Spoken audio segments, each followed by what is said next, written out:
Anong gagawin mo? Magsindi tayo ng kandila. Bakit? Para naman magkaroon tayo ng magandang ano dito sa bahay. Ano ba yan? Swerte ay? Scented candle. Siguro. Kasi itong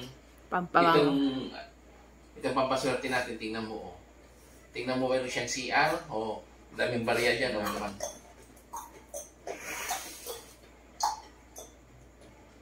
Yan. Kasi ito guys, matagal na itong kandila na ito, siguro 11 years na. Ngayon ko lang sindihan. O, diba?